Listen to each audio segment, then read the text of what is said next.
Thank you for being here. We are truly honored to have our Governor, Jim Justice, here today to celebrate the signing of legislation providing the West Virginia School of Osteopathic Medicine with $13.6 million in deferred maintenance.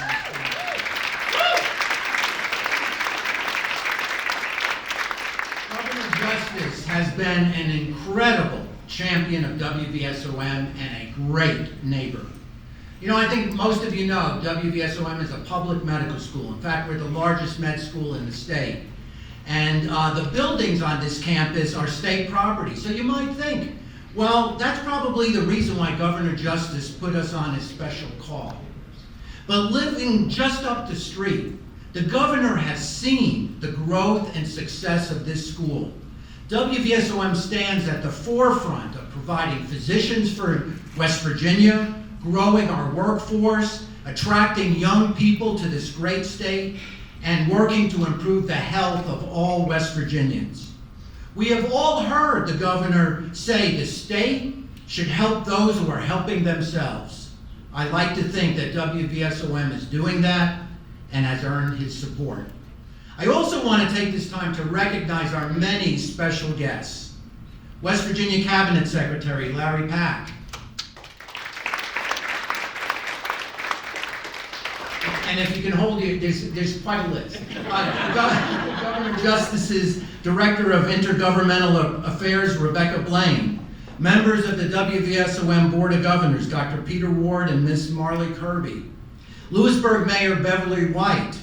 The Board of Directors of the Greenbrier Military School Alumni Association. Mike Ruth, Perry Woodside, Bob Bowles, and others. Ruthanna Breesley of the Greenbrier Economic Development Corporation. Samantha Smith of the West Virginia Department of Economic Development. Aaron Hurst of the Greater Greenbrier Chamber of Commerce. WVSOM leadership, Vice Presidents Dr. Dreama Hill and David Meadows, Assistant Vice President Dr. Michelle Linsenmeyer, and my wife, Nancy Nemitz. And I appreciate everyone being here today. So let's give everybody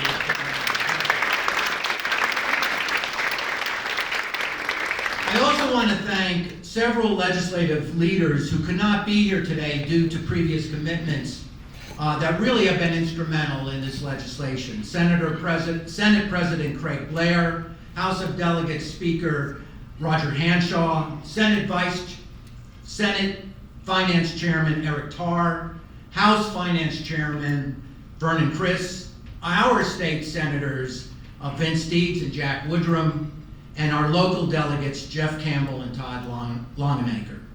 It was with the support of Governor Justice and these state leaders that Senate Bill 2020 passed unanimously through the state Senate and House of Delegates.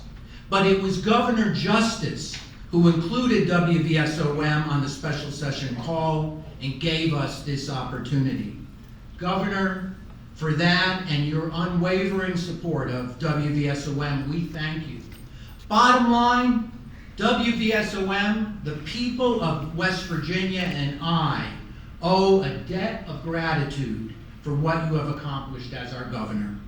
It is therefore my privilege and deepest honor to introduce to you Governor Jim Justice, the governor of the great state of West Virginia, who with his wife and First Lady, Kathy, are our friends and our neighbors. Please give a warm welcome for the 36th governor of West Virginia, the Honorable Jim Justice.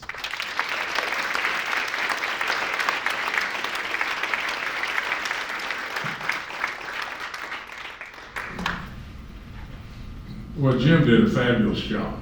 And he can just keep on talking as far as I'm concerned. But let me just talk to you just a second as I would, as your coach, that has been at the school for 1,000 years now.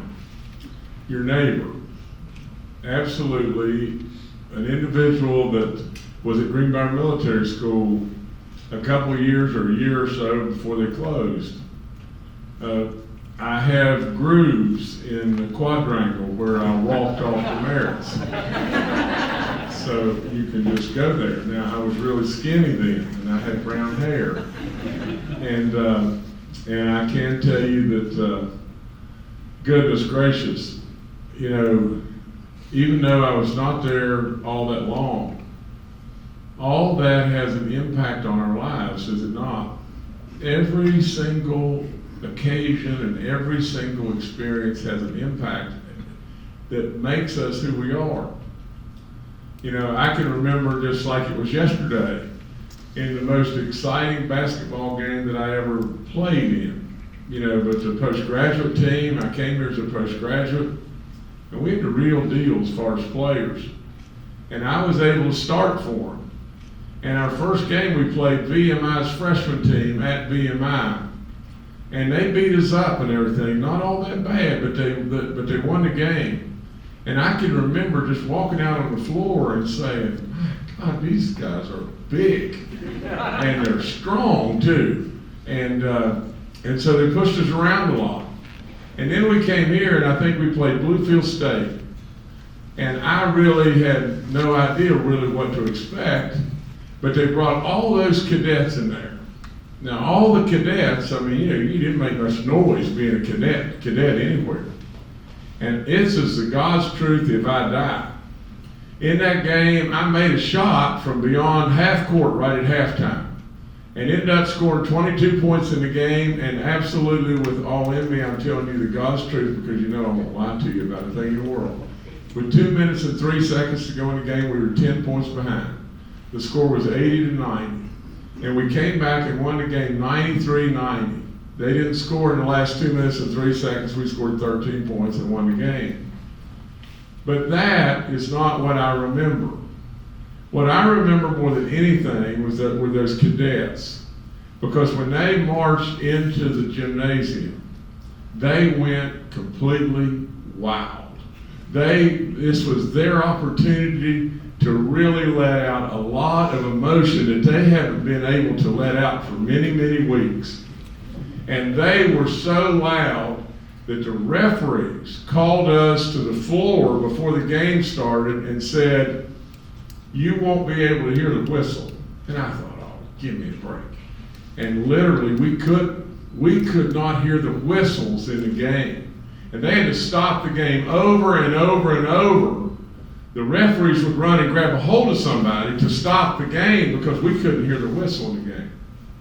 It was unbelievable. That place wasn't all that big.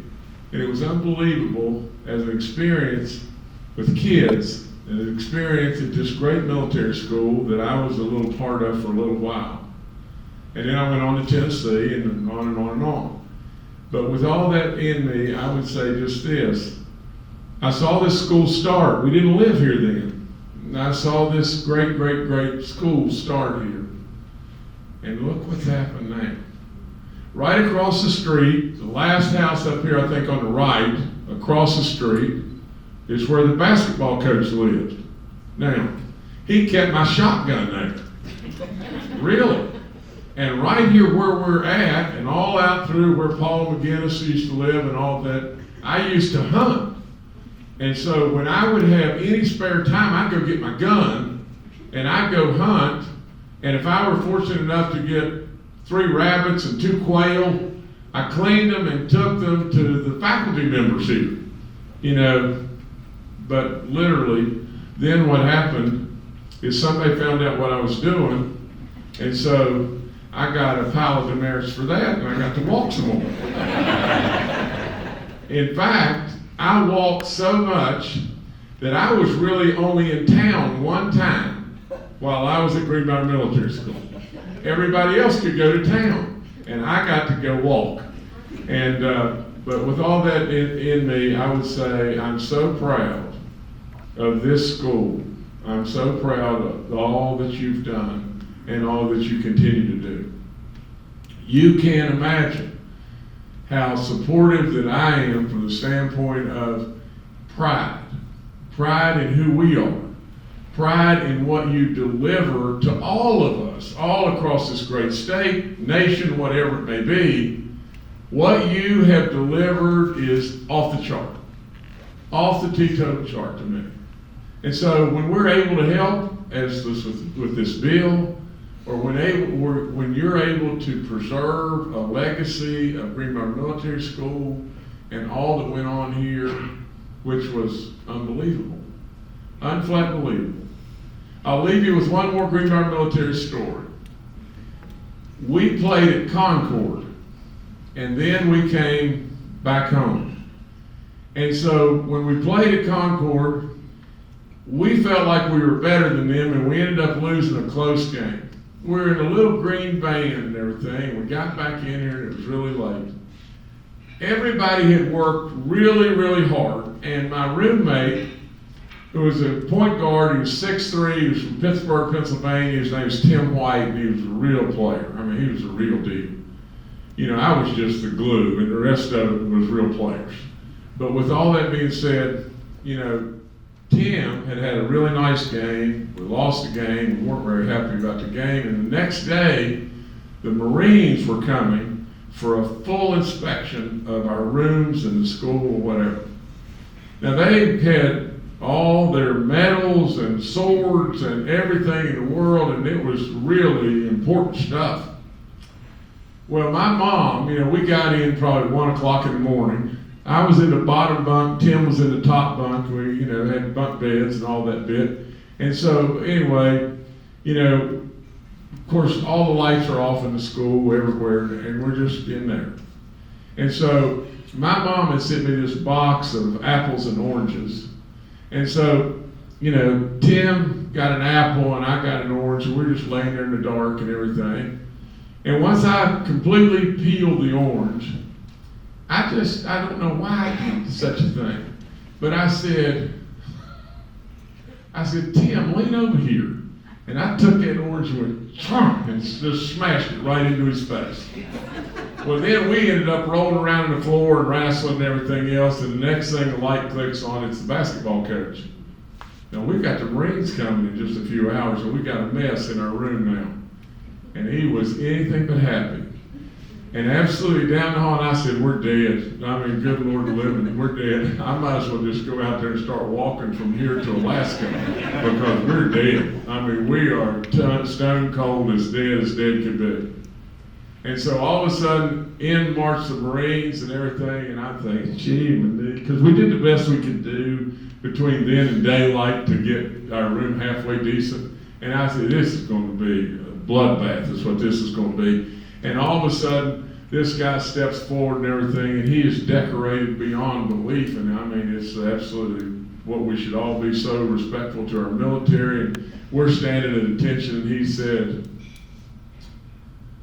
men, it looks like you've done a hell of a job, and I am really impressed with this room.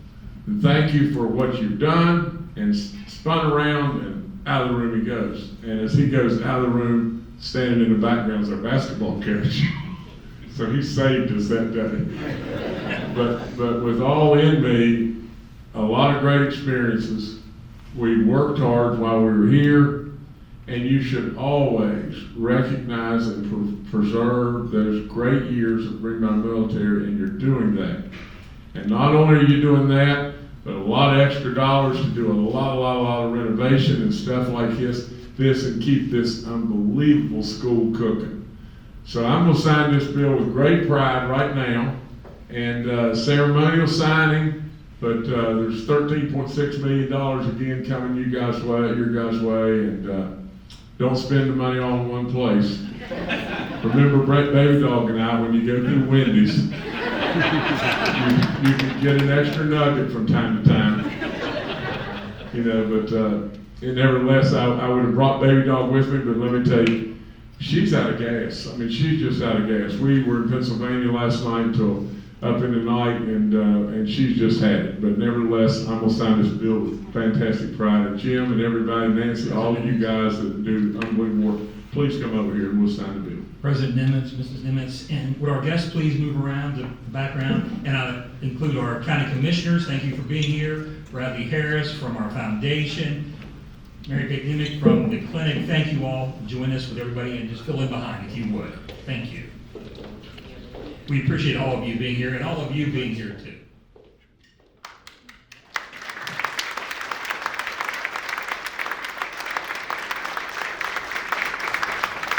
Can I say one other thing? Every time I keep looking at y'all, I keep looking at Brian Milliken, and I'm telling you, he was a phenomenal coach. He's still a great coach, and he is a great, great man, and I love him with all my soul. Brian, you're a real friend, buddy. Thank you.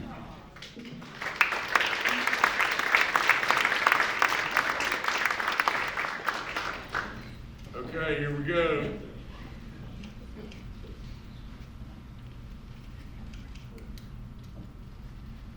That's it.